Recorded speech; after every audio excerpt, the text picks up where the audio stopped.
Here Here we are. we are. Perfect. Perfect. This is amazing, isn't it? It is incredible technology.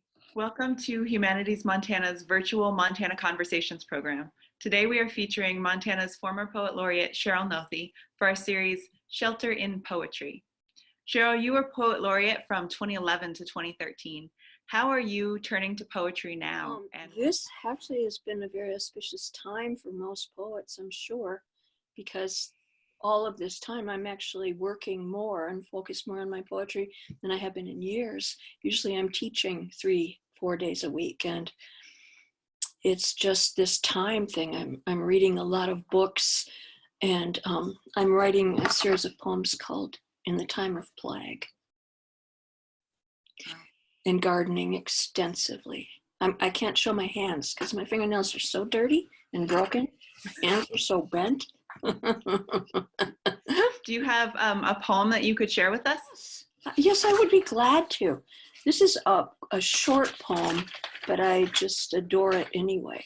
And it's called The Imagined Life. 1. No explosions or gunfire, a quiet peace, the sound of the knot in a silk scarf loosening. 2. Empty drawer with hidden images of soft things. 3. Space traversed by the simple impetus of words, by the atoms of language, as though the imagination created a nerve fiber, something like jute, natural, durable, impermeable, strong enough to build a tent, as slick as shark skin. It does not age or weaken. It does not have to obey natural law. No nuclear force can contain it. 4. So silent this morning I can hear the cat lapping water. 5. There is no end to the liberties nature takes with our minds. The inspiration for that poem was I'm reading the Stoics, Marcus Aurelius and Plato, and Epictetus, who said, we are corpses carried about by a tiny soul. And so anyway, I was reading Marcus Aurelius, 1st century BC. He became the emperor. He said, the empty drawer cannot be imagined. It must be constructed, because you can't conceive of void or emptiness. So I kept thinking about, I'll just slide over here and pull open this drawer. But you can't. You have to imagine what's inside. Isn't that amazing? That is, yeah. That's a fun thought. It's like don't think of a white elephant, and you can't not. But this is sort of the opposite, where you can think of the container, but how do you think of the nothingness? And the entire 3rd grade will say, when I say try not to imagine a white elephant, I'll go, oh no, I don't see it. You're too tough. I really miss my 3rd and 4th graders so much. I had just begun with the 3rd grade, and they were just so warm and receptive, and they're still almost kittens at that age. So it was a big love dose every day. And I don't know what to do. Kiss my dog more, maybe. Yeah, those hugs, those little kid hugs, those are. Or having 27 3rd graders come running at you and mob you. That's the best. That heals any ills or ails that you have. Yeah. Do you have another poem you could share?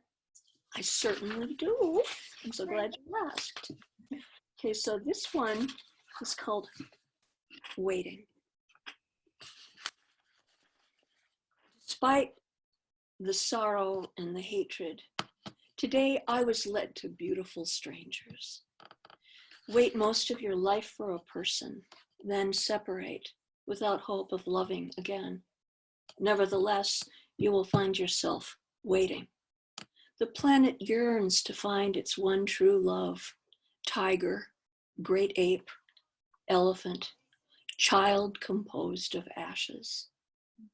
Earth is a globe of water where meaning never freezes.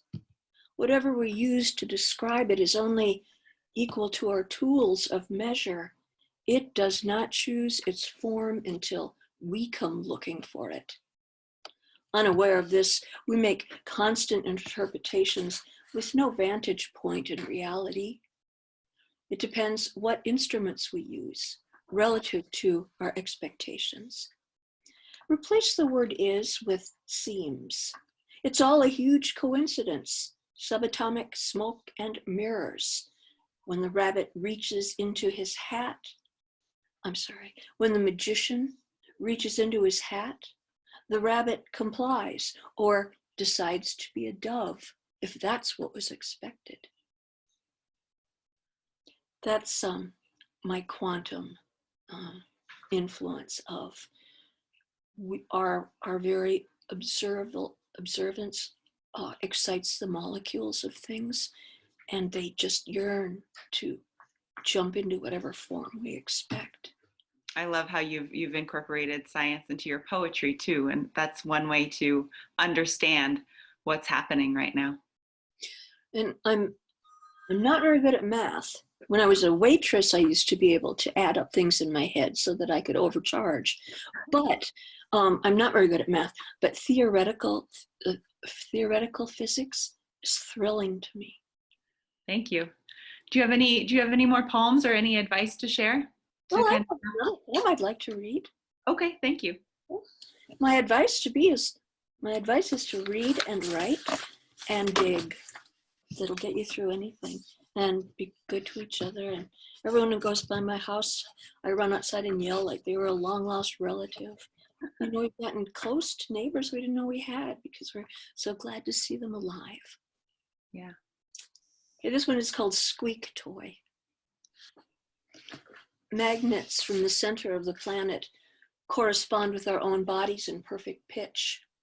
Lie down on your back and look at the sky. Feel the dense planet pushing back harder. God waits on insects and movable objects. Behind you, in space, face tomorrow, where what may be wordless is likely danceable. What deep past the black soil to bricks of hard-packed clay, I rolled the tiny edges of a mountain in my hand, crumbling to sand. Beneath feverfuse white petals, fallen, a 410 shotgun shell, some bent nails, and the bloodhound's old mossy squeak toy. I organize rocks according to their molecular charge. To the casual observer, it makes no sense. The stone goes through my fingertips and brain, ends up wedged between the volcanic and glacial geology.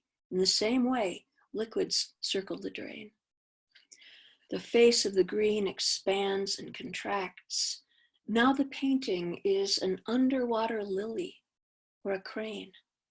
Almost invisible blossoms align with the pulse at my wrist, causing obscure objects to soften and feather, to lose their desire to hold an exact shape. Basic molecules disengage when the light fails, and paintings lose all color. Who looks at facts when a social feed broadcasts information in microwaves?